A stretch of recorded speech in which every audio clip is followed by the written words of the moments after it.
Do you know the signs? You better believe many of us wondered at some point in our lives, is this a real relationship? Are we going somewhere with this? Or are we just having a sex relationship? Obviously, you wouldn't be in it if the sex wasn't good. But how can you know? Is your partner on the same page? Feeling what you're feeling? Interested to go deeper? Or just acting to get what they want? And please, don't think this just happens or applies to men. Women do it too. But as a woman, I will say, men do it more. Oh, the juicy stuff we cover in this conversation. Lorna and I don't hold back. Come for a ride on the healing train. I'm Rania, your host, relationship coach, speaker, author, practicing energy healing modalities. I bring to you these discussions so we can heal, become empowered, and grow together. This content contains mature subject matters. Listener and viewer discretion is advised. To work with me, you can find me on www.r2rcoaching.ca. Want to be a guest on the show? Send an email to guest@healingtrain.ca.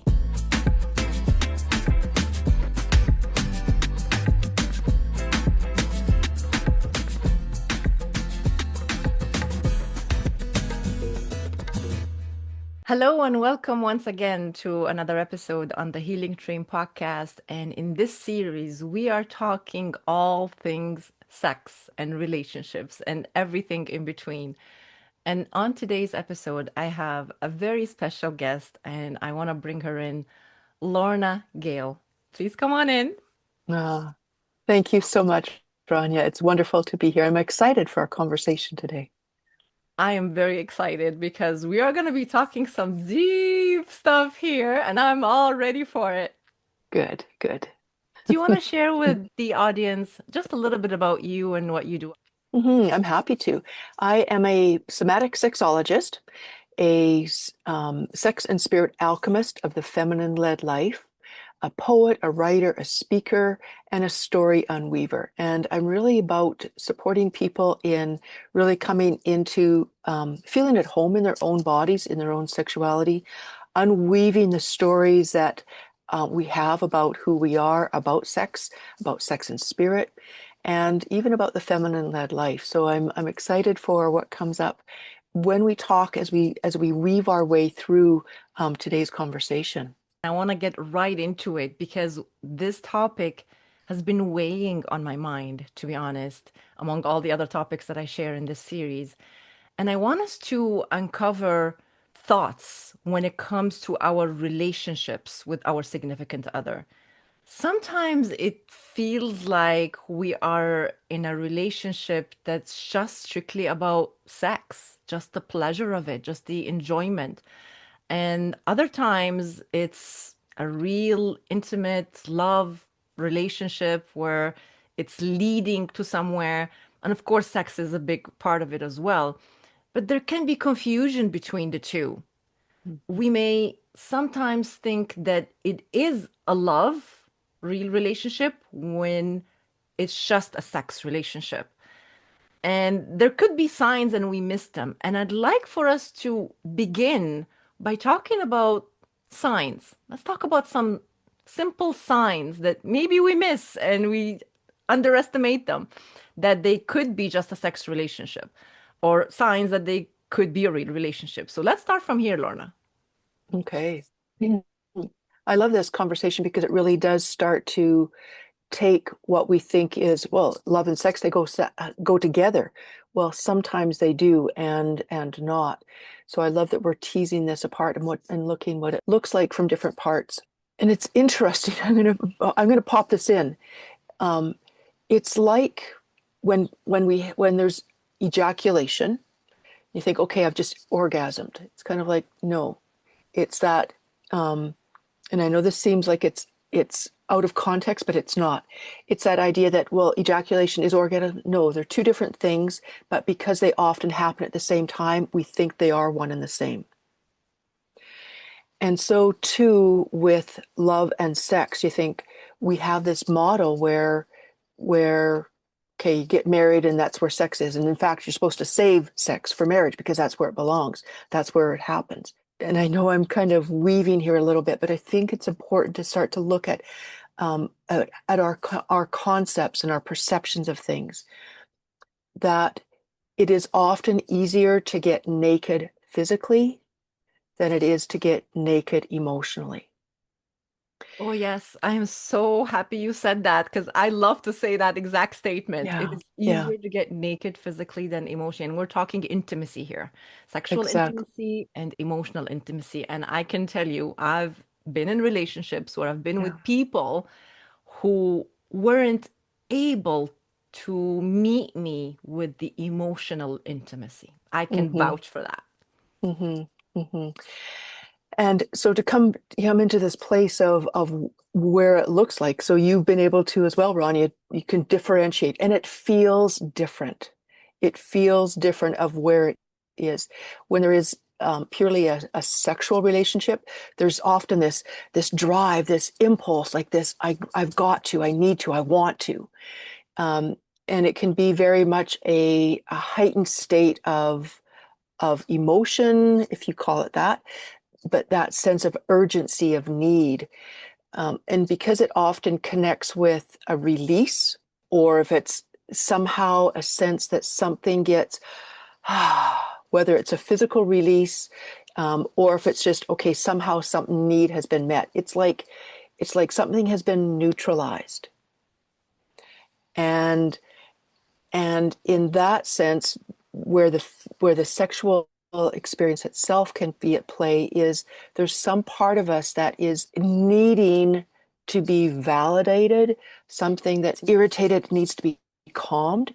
And sometimes it can be simply the pure, I need pleasure, I need to have the thrill, the excitement of what sex can bring, of feeling that wild abandonment of things.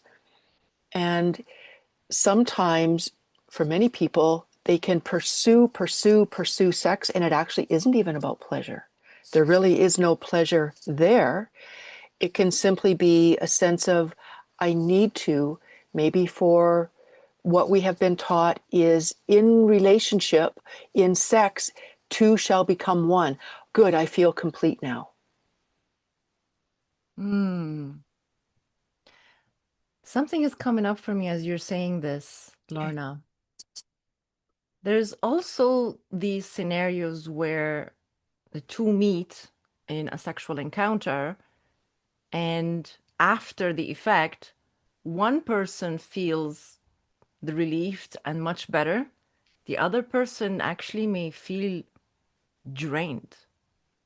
Mhm.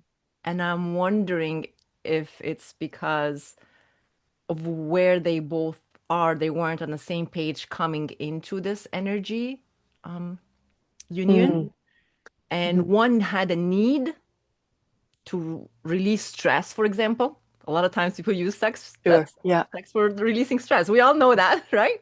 The other person was coming into it as I'm here to connect, but they didn't have their needs met. It may look like their needs were met because, okay, sexually, maybe they both orgasmed, and that's fine. But the after effect says it all. There's a lot to that, Rania. And what you've said about looking at how are people coming into that connection? How are they coming into it? Sometimes it might be an ongoing relationship, people who are simply together for the sexuality experience in and of itself. Sometimes it might be just a one-time thing. So why are people coming into the connection at the first place? And so, yeah, somebody, if it's just, yeah, I want to get released, they're going to go, wait, wow, good, mission accomplished. Somebody else, if they are, as you talk about, as you mentioned, coming in for connection, well, there wasn't a mutual piece. And so it's, it can feel like I was giving, and didn't get anything in back. So that can be that draining. And what I often talk about as well is that what shows up in an encounter, whether again, if it's a one-time thing or multiple, that what shows up, the patterns underneath that are driving that didn't just show up there. They're indicative. They are revealing patterns that have happened often all the way back through to childhood. So it can be very amazing to start to, as I say, unweave some of those places of where we're coming. So if people aren't coming both feeling just very content, very alive, and whole within themselves, then to be able to look at where what need was being met by that encounter. Was it a need to feel that I give that gives me worth? Was it that sense that, well, that's what I'm supposed to do? I talk often as women and men, and again, that's certainly look at things from a dichotomy because we know that there aren't just women and men. There's a whole range of things. So, but we've been taught women and men, and anything else other than that is not not acceptable. Well, we know that that's not true. There's a whole range. But to be able to look at where is it that is needed, because when we have been taught that to come together is the ultimate, that it is where we meet our other half. That's even in the thing. We meet our other half. What need is being met? Is it to prove ourselves, to be validated? And again, as I was saying, that we have, as women primarily, have been taught don't be sexual, Mm-hmm. right? Don't be sexual. There's words for that. Women who are promiscuous and who are very sexual outside of marriage, there's words for that, right? Exactly. And women are emotional, but don't be sexual. On the other hand, men are taught, well, you're sexual. Yeah, that's what men do. Boys will be boys, men will be men, but don't feel emotional. Stop crying. Don't be a wuss. Don't be, that's like, what are you, a sissy? So their connection to feeling their emotions is shut down or demonized, diminished, all of that. So on both parts, we are coming in with part of us being shut down or not being honored.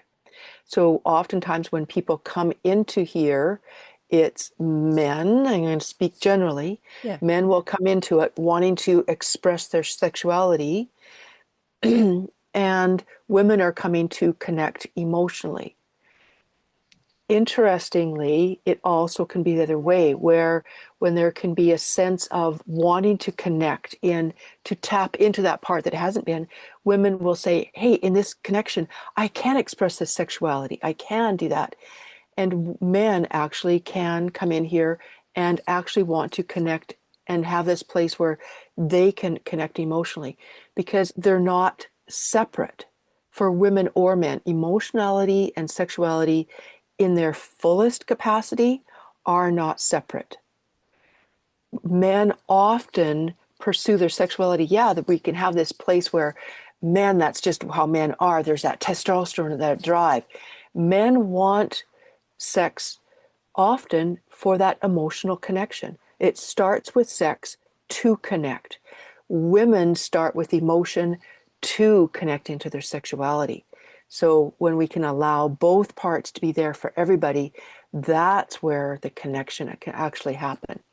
But when people are coming from a need and not feeling connected in one part of them, they go for the other for that connection, that wholeness. I'm definitely feeling this. You explained it beautifully, totally.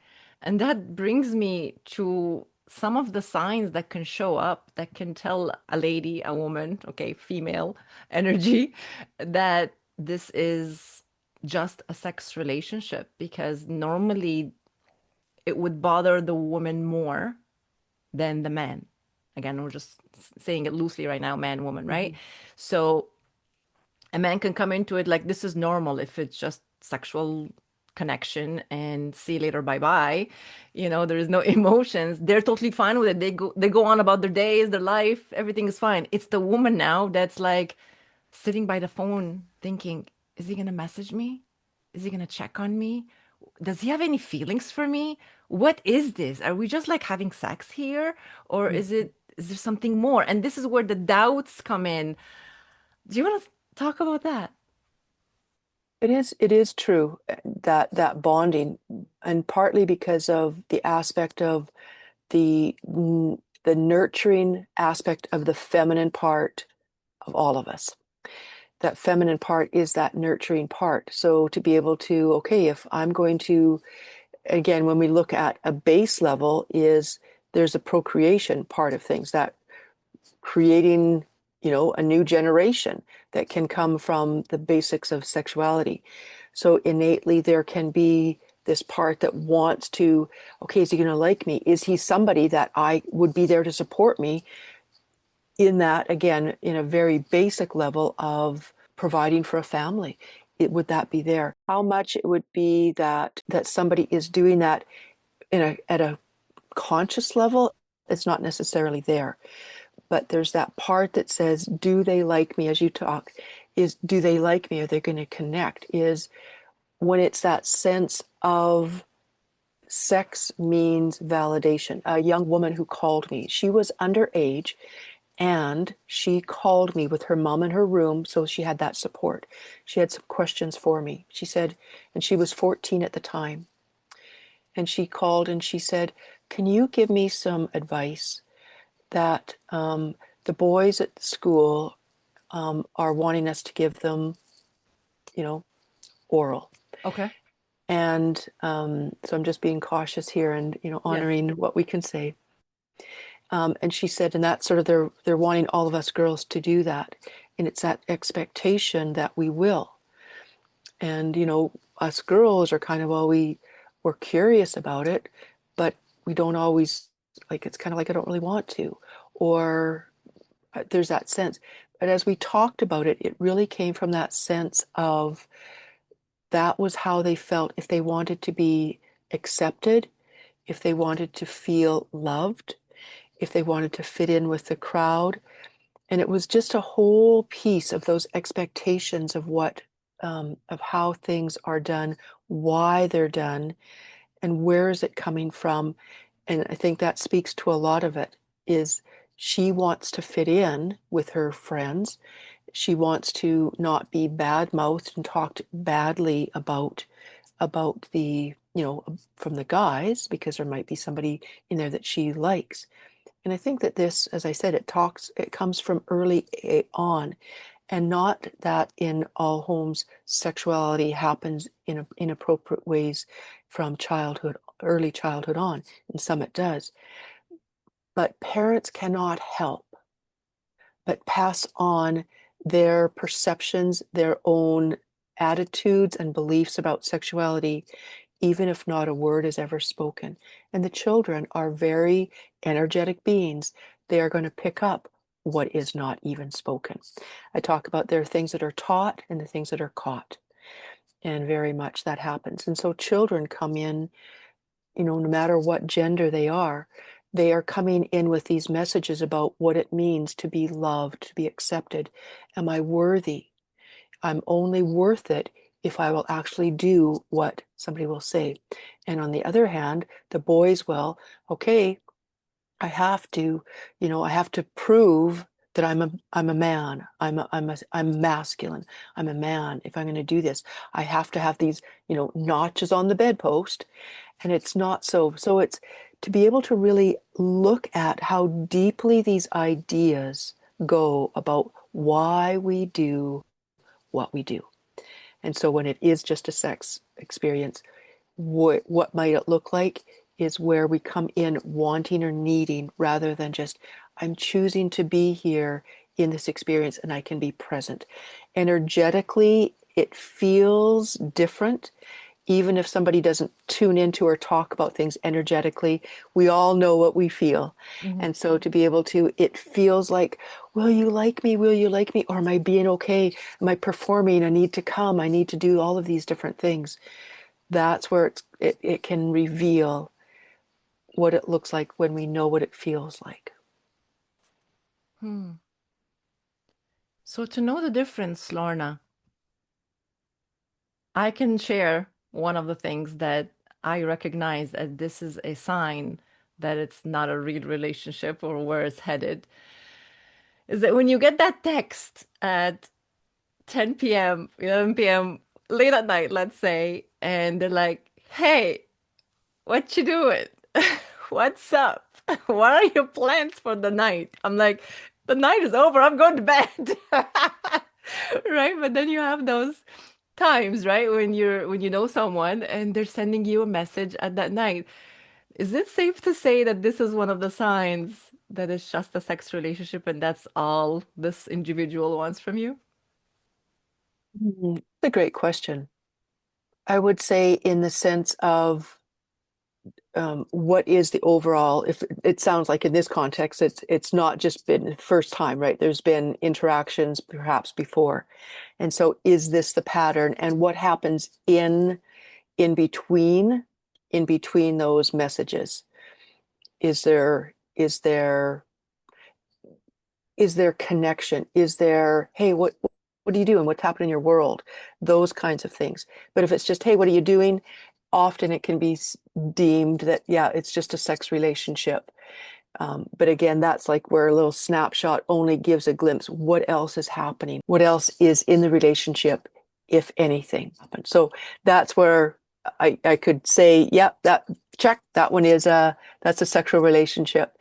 But You'd have to check the patterns pretty much and the I behavior would, that happens in between. If there is yeah. other kinds of contact, if there is if you're going out for dinners, but if you're not Yeah. going out for dinners, if you're not being introduced to each other's friends, at some point families, but not in the beginning, obviously. Like there's signs to know whether this person is really interested in you and Hmm. wants to know you and wants to be with you Yeah. versus Yeah.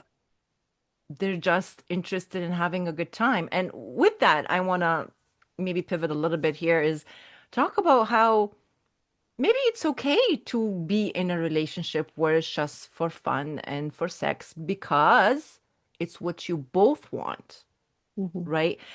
We don't want to make it about what's right and what's wrong.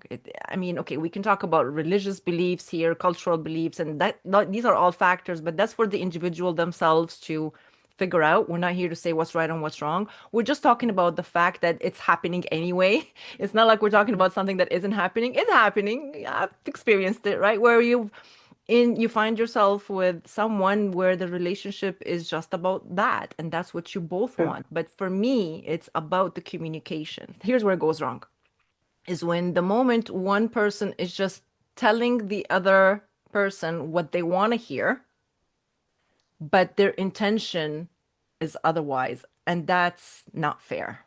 That's not fair at all. Like you need to be honest with each other. And even if you say, well, let's just go with the flow. Why are we complicating things? A lot of people, this is the easiest thing to say these days, like, let's not even talk about anything serious now. No. We just met. Let's just have fun. Let's just see where it goes. And I totally agree. We should not be complicating things from the beginning and talk about marriage and the intention of where this is going because that's a little too much and it can push people away. I totally get that because I've fallen into that trap myself. So I can say I have Mm. done that. You don't need to have that conversation in the beginning when you just meet someone.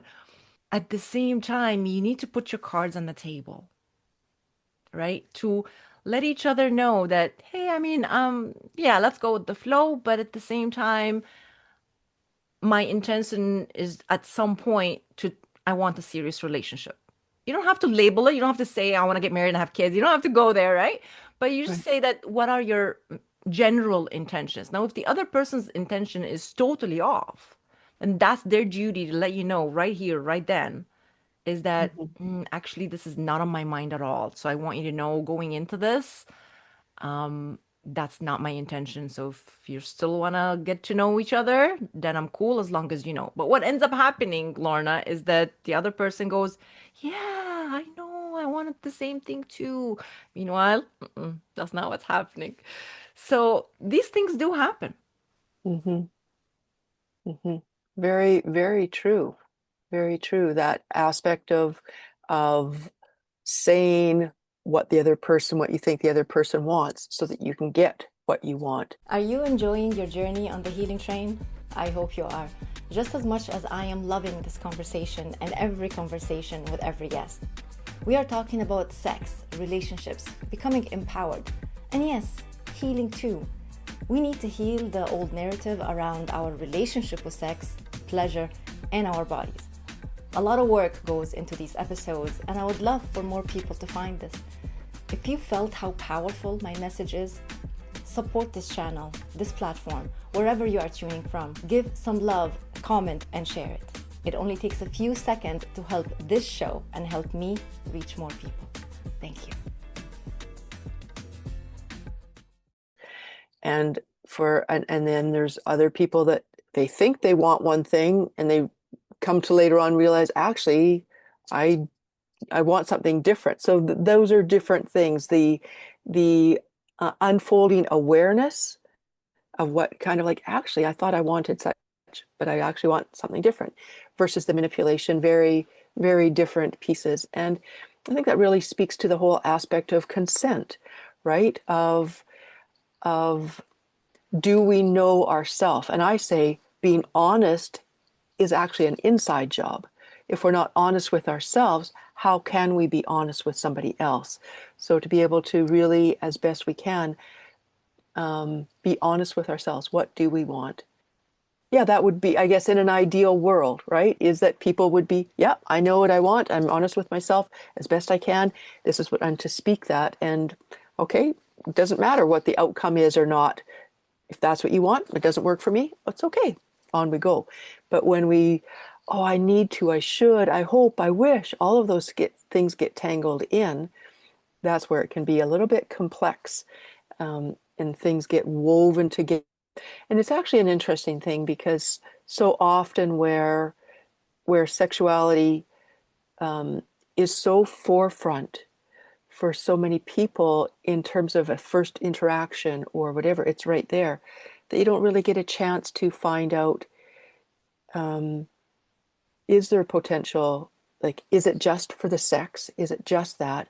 Or is there something else that might be there?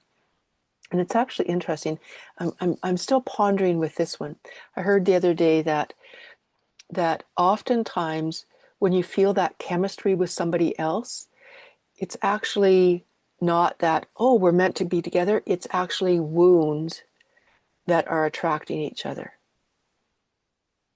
I thought that was a really fascinating thing. So when you start to look at why do we feel there, it's because what you have is going to help me bring to surface some of the wounds that I have, and other way around. So I thought it was an interesting thing that when there's something that's just to deepen into, maybe this could be one of the clues of, is it just sex, or is there a different, is there more of a love relationship, that that that there can be a calm, there can be, I want to be with you.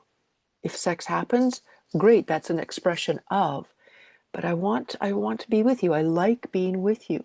And I have one of my friends, we hadn't talked for a while, and back a few weeks ago we messaged, and she said, we were catching up, what's happening? She said, it's actually interesting, both my best guy friend and I both found ourselves single and are now together in relationship. And she said, who would have thought that this incredible relationship started with friendship?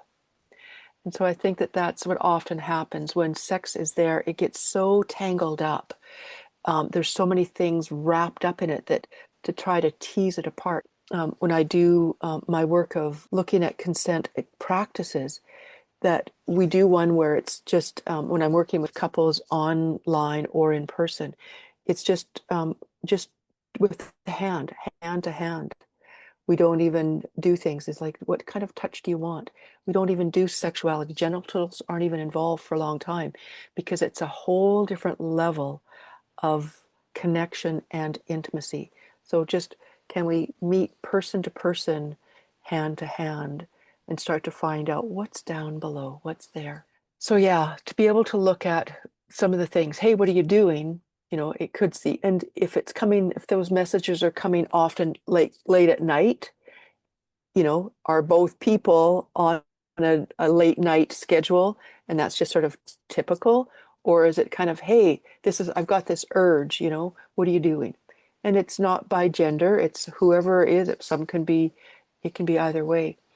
So it's just, for me, it's to be able to look at what's happening in between those interactions, and And again, as you said, it's not about putting judgment on one being good, bad, right, or wrong. It's not that.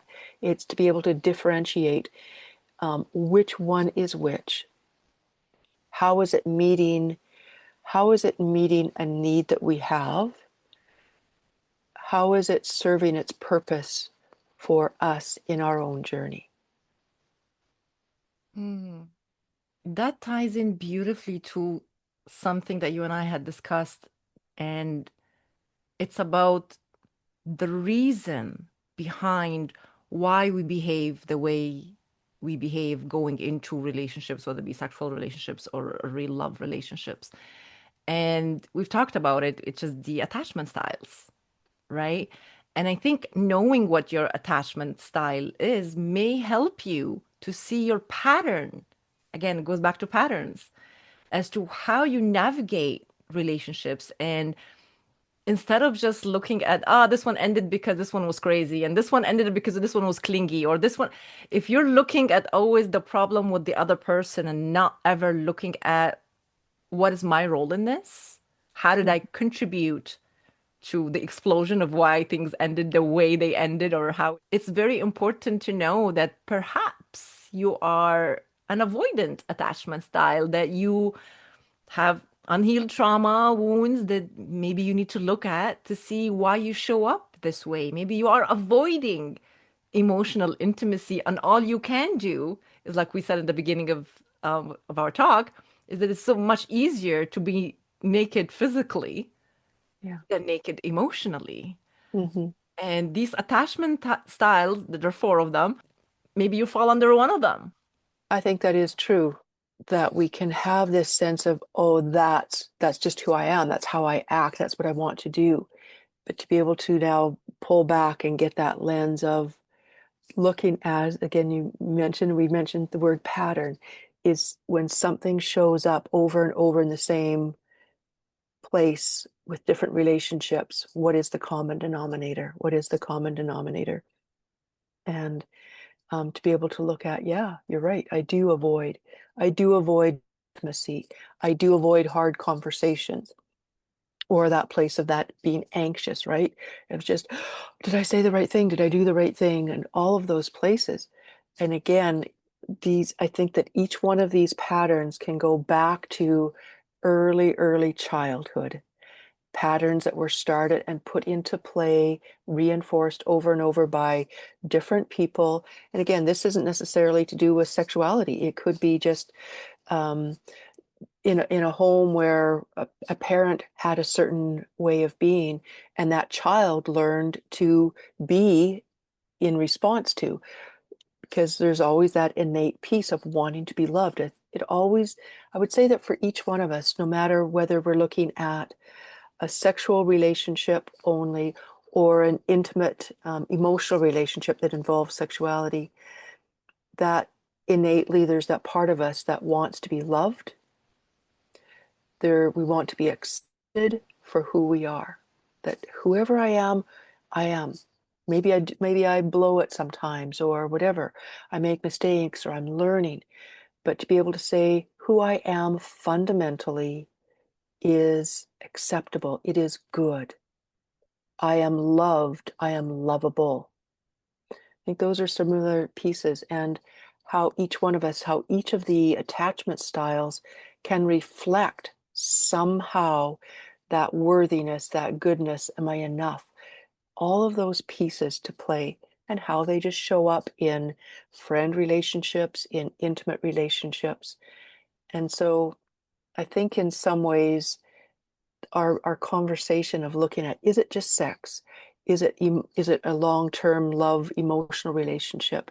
Is each one of those is playing a role for each of us, whatever it is, to be able to point to, how am I coming back into a remembrance of an experience of my wholeness, that I'm okay, I'm valuable, I am worthy. And to add to that, Lorna, I think it's very important also not to get caught up in the passion that we feel in the bedroom and confuse that with love, because it's Mhm. a fine line. It truly is because Yeah. a woman, like you said, needs to feel this emotional intimacy. We want that connection, right? Hmm. So there are certain signals that our partner can give us, which we may interpret as love.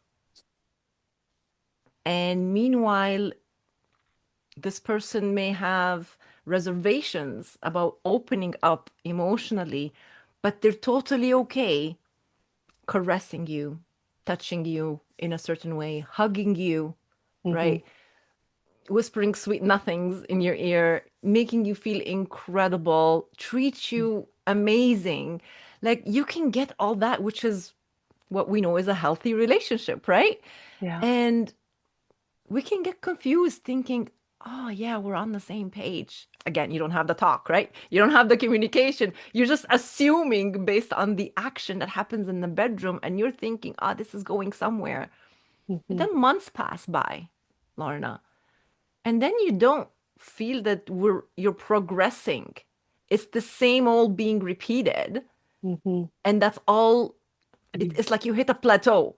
You got to know each other. You went through the phase of like getting to be comfortable with one another. You got comfortable very quickly, and you're like, ah, this is meant to be. This is the person I've been waiting for all of my life. My knight in shining armor just came in, and you start to feel like, oh, this is amazing. This is amazing. But then you're like, why do I feel like we're not? There's a block, and the block is usually coming from that other person who is blocking and not Hmm. able to open up. Like you may talk about yourself, you know, but they're not talking about themselves. And when you ask them questions about their past relationships, about their childhood, about whatever it is you're talking about, they give you just enough answers to like make you think that they're answering you, but they're not really going deep and they're not opening up. Right. And that's a sign. That's a Hmm. sign that something is up. Hmm. And it is up to you at this point to, again, have that conversation and without being, accusatory or anything, but just say how you truly feel, which Hmm. is like, I like you and I enjoy our time together, but I feel like, where is this? Like, I want to know now where I'm at. I want to know where is this going? I feel that you're not opening up. I feel that, like, when I'm talking to you, you're not meeting me where I am. Like, what's up? Like, do you think that's a good approach? I, I love this in the sense of looking at how that can reveal what's up, the telltale signs. And as you were speaking, what came to mind is um, m various couples, um, some that I've worked with in varying degrees, that they have an incredible sex life. And one is a married couple, one was a dating couple, had a really great sex life. There was just that, oh, they were just, The it fire. was It's the fire. exactly, there you go. The fire was there. It was absolutely there. And, they could hardly wait to do that.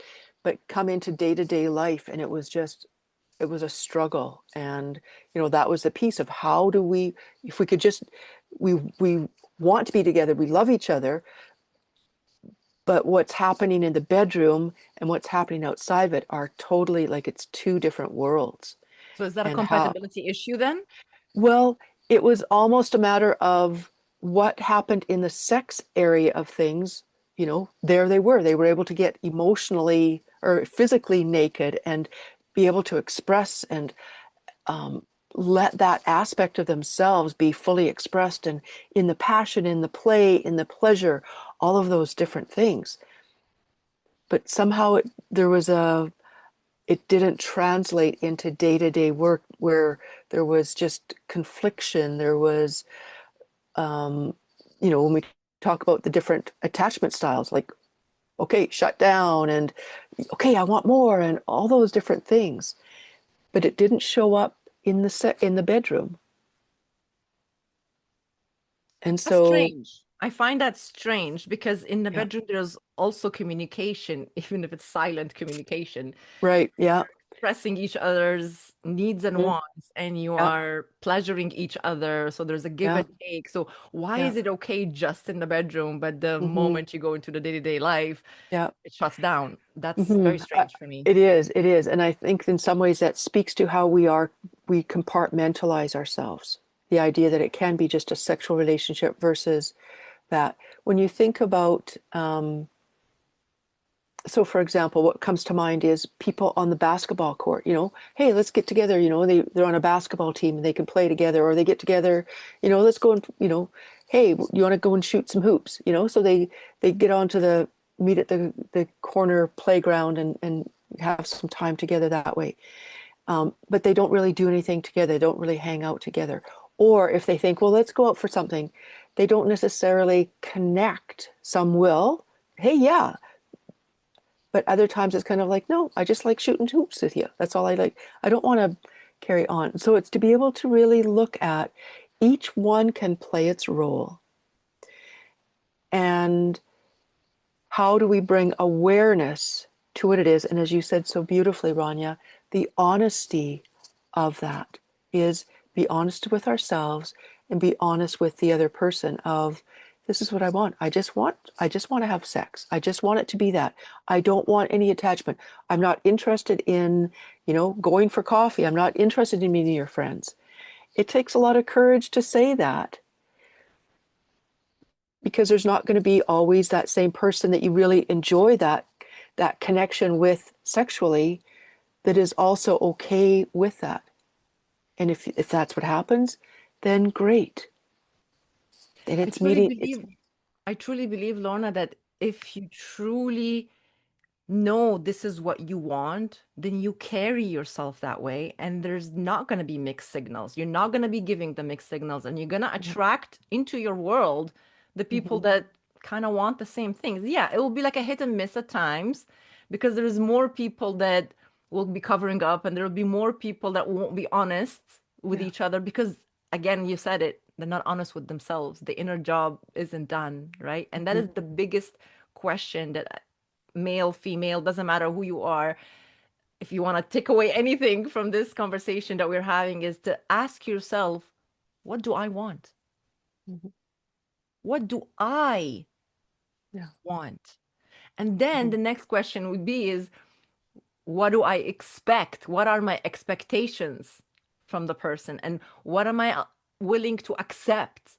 And what am I not willing to accept? Mhm. And what do I need? Because what you want and what you need are two different things. And the coming to the need part, then it gets deeper. Where is this need coming from? Because if you really work on the need, you may realize that you don't actually need it if you heal yourself. You see, it's a loop, a loop. It really is. It really is. And it also speaks to that aspect of how much each one of us, to some degree, over time, and maybe for people have gotten to that place, but that place that if I really say what I want, nobody will want me. If I'm really true to myself, if I'm really myself, will I be accepted? And so where we will give up or we will deny our own honesty, our own truth, our own integrity because of how it connects back to that sense of loved, lovable, worthy, valued, all of those things. And so I think that that's where the invitation is for each of us to come to that place of can we actually come into that place of truly honoring ourselves? Can we really, truly um, come from that place of, I would rather be at peace within myself and be alone than that feeling like I have to always give pieces of myself or I have to keep denying or dishonoring myself. To look at what are the costs to oneself of each type of a relationship. And if in that place of yeah, I'm willing to say, no, I'm going to take a stand. This is what I really want. that somehow energetically, when that's there, then all of a sudden some pieces come that will, okay, I'm with you on there. I can meet you there. But it's when we will bring to us whatever level matches where we're at of our wholeness or our level of healing that is still to happen. Lorna, it's safe to say, as a kind of a conclusion to this whole conversation, which we can go on, different angles around it, is that the health of your relationship with your significant other will be as healthy as your relationship with yourself, and the healing, now that we're on the healing train, and the healing that you have done. And I reiterate this almost every single chance I get. We all have something to heal from at some point in some phase of our lives. Maybe right Mhm. now things seem to be fine, and you may think, no, I'm good, everything's going great. Maybe everything is going great for right now. And you know that, my friend, that's the calm before the storm. And I can tell you from personal experience, I've lived those times where I was like, okay, I'm good. Things are good, right? And then something comes out of nowhere and I'm triggered again. And I was like, okay, here's the second layer of healing, or the third layer, fourth layer, whatever layer you're on at this point. Mhm. And then you just have to come to peace with it that you're going to continuously have something that you need to work on, to confront, to look at. And you've said it so beautifully in the beginning as well. When we meet people, they're kind of like the mirror. They're the mirror of what we need to look at for within ourselves. And perhaps this person that is your mirror could be the one that you're supposed to spend the rest of your life with, or that you can, not supposed to, I don't want to use the word supposed to because there's no such things as should, could, would, all that. It's a decision, it's a choice. You could make it work if you want to. You could both be triggering each other, but you could both be the best for each other if you make it work for each other, with each other. It's a partnership. I don't want to use the word should. I see it's coming, and I don't want to use it. If you work on it with the intention that, let's see what this is trying to teach me. Why is this coming into my world right now? And take accountability for your role, for your feelings, for your wounds, and work on them. And the other person does the same almost at the same time. Oh my God, that's like my dream relationship. If I Mhm. could just find that one person that would be willing to work on their wounds with me together. Ah, Yeah. Yeah, what an amazing journey. What an amazing journey, and the role that relationship and sexuality plays in our journey, in that, like you say, that healing journey, the healing train, the journey that we're on of healing. And I love looking at it that um, Tom Harper, he was a journalist from Toronto, and he spoke about healing as a remembrance of our wholeness. And so when you talk about the layers, it's what layer is coming off to reveal the wholeness that is here. Those layers that we put on for protection, for all of these difference to hide, in this human experience, to hide our our wholeness, for the experience of coming back into remembrance. And yeah, the beautiful way that people that we are in relationship, whether it's sex only, whether it's an emotional relationship, the role that they play in us remembering and experiencing that. mm, that is so beautiful. I love that. Mm. Just as a final thing, Lorna, I'm wondering if we can have a few questions for the feminine and for the masculine to ask themselves as a self-assessment. Are there any exercise that they can do, any questions that they could ask themselves? I One of the questions that I love is, who am I if I'm not in relationship, whether that's just sex only or an emotional relationship? what will people think of me if I pursue the things that I want to pursue? What do I think people will think of me if I don't pursue the things that I think they think I should? So again, it's wrapping our heads around those little layers of things. And when when do I most feel at peace and at home with myself?